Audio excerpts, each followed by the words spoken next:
പലതവണ തോറ്റെങ്കിലും ആ തോൽവിയിലൊന്നും തളർന്നു വീഴാതെ ജീവിത ലക്ഷ്യങ്ങളെ, ജീവിത സ്വപ്നങ്ങളെ ഒക്കെ സ്വന്തമാക്കി മുന്നോട്ട് സഞ്ചരിച്ചിരുന്ന ഫാത്തിമ തസ്കിയ എന്ന മകൾ കഴിഞ്ഞ ദിവസം റോഡപകടത്തിൽ മരണപ്പെട്ടപ്പോൾ സത്യത്തിൽ വളരെ സങ്കടത്തോടെയും ഹൃദയവേദനയോടെയുമാണ് അത് എല്ലാവരും കേട്ടത്.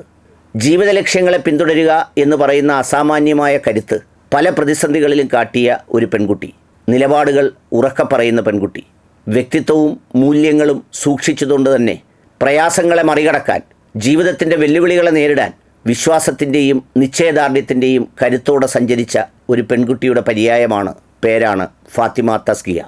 ജീവിതത്തിലെ പ്രതിസന്ധികൾ രൂപപ്പെടുന്നത് പല രീതിയിലാണ്. വ്യക്തിപരമായ വേദനകൾ, രോഗങ്ങൾ, നഷ്ടങ്ങൾ, അതുപോലെ തന്നെ സംഘർഷപൂർണമായ പല അവസ്ഥകളും മനുഷ്യജീവിതത്തിലേക്ക് കടന്നു വരാറുണ്ട്.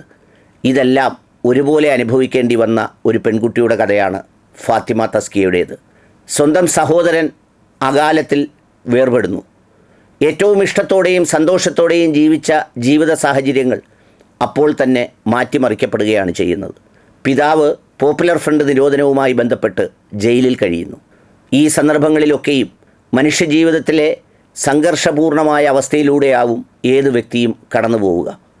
ആ സംഘർഷപൂർണമായ അവസ്ഥയിലേക്ക് എത്തുമ്പോഴും തൻ്റെ ജീവിത ലക്ഷ്യങ്ങളുടെ പ്രാധാന്യത്തെക്കുറിച്ച് ഉത്തമ ബോധ്യത്തോടെ തിരിച്ചറിഞ്ഞ് അതിനെ പിന്തുടർന്ന ഒരു മകളാണ് ഫാത്തിമ തസ്കിയ. 3 തവണ നീറ്റ് എഴുതി, 3-ാം തവണ ഒരുപക്ഷെ അവൾ പോലും പറയുന്ന കഥ കേട്ടാൽ അത്ഭുതമായി തോന്നുമായിരുന്ന സാഹചര്യത്തിൽ നിന്ന് ഉയർത്തെഴുന്നേറ്റ് വന്ന പെൺകുട്ടി. ആദ്യം എഴുതിയപ്പോൾ ഒന്നുമാകാതിരുന്നതും, പിന്നീട് എഴുതാൻ ശ്രമിച്ചപ്പോൾ കുഴഞ്ഞു വീണുപോയതും, 3-ാമത്തെ തവണ പിന്നീട് ഡിഗ്രിക്ക് പഠിക്കാൻ പോയതിന് ശേഷം വീണ്ടും എഴുതി തൻ്റെ ലക്ഷ്യം അത് നേടിയ ഡിഗ്രിയിൽ മാത്രമല്ല, പഠിക്കേണ്ടത് ഏത് കോളേജിലാണെന്ന് പോലും തീരുമാനിക്കത്തക്ക കരുത്തോടെ ഉയർന്നു വന്ന അവളുടെ ജീവിതത്തിൻ്റെ കഥ അവൾ തന്നെ ഒരു വേദിയിൽ സംസാരിച്ചതിൻ്റെ വീഡിയോ ക്ലിപ്പടക്കം സാമൂഹ്യ മാധ്യമത്തിലൂടെ പ്രവഹിക്കുന്നുണ്ട്. അവളുടെ വാക്കുകളിലൂടെ നമ്മൾ കാണുന്നത് ജീവിത ലക്ഷ്യങ്ങളെ പിന്തുടരാനുള്ള അടങ്ങാത്ത വ്യഗ്രതയുടെ, അതിന് പിൻബലമേകുന്ന വിശ്വാസത്തിൻ്റെ തിളക്കത്തോടൊപ്പം തൻ്റെ പിതാവിൻ്റെയും മാതാവിൻ്റെയും ജീവിത സാഹചര്യങ്ങളെ തിരിച്ചറിഞ്ഞ് അവളുടെ ഇഷ്ടങ്ങളെ കൂടി ഉൾക്കൊണ്ടുകൊണ്ട് മുന്നോട്ട് സഞ്ചരിച്ചവൾ.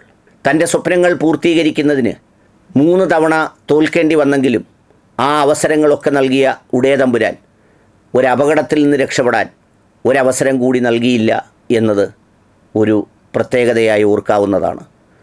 ആദ്യ അവസരത്തിൽ തന്നെ അവൾ മറ്റൊരു ജീവിതത്തിലേക്ക് യാത്രയായി.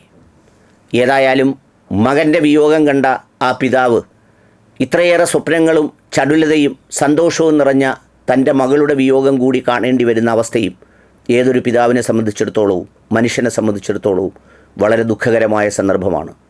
കോടതിയിൽ നിന്ന് പ്രത്യേക പരോൾ വാങ്ങി നാട്ടിലേക്കെത്തുമ്പോൾ സാധാരണ പരോളുകൾ സന്തോഷത്തിൻ്റെ നിമിഷങ്ങളാണെങ്കിൽ അതും ആ മനുഷ്യന് നൽകിയത് വേദനിക്കുന്ന നിമിഷങ്ങളാണ്.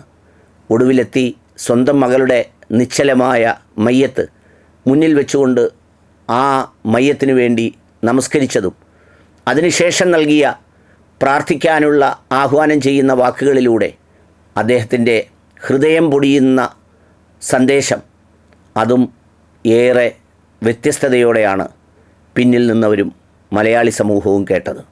അവളുടെ ജീവിതം കുറഞ്ഞ കാലയളവിലാണെങ്കിലും ഒരുപാട് കുട്ടികൾക്ക് അവളിൽ നിന്ന് പഠിക്കാനുണ്ട്.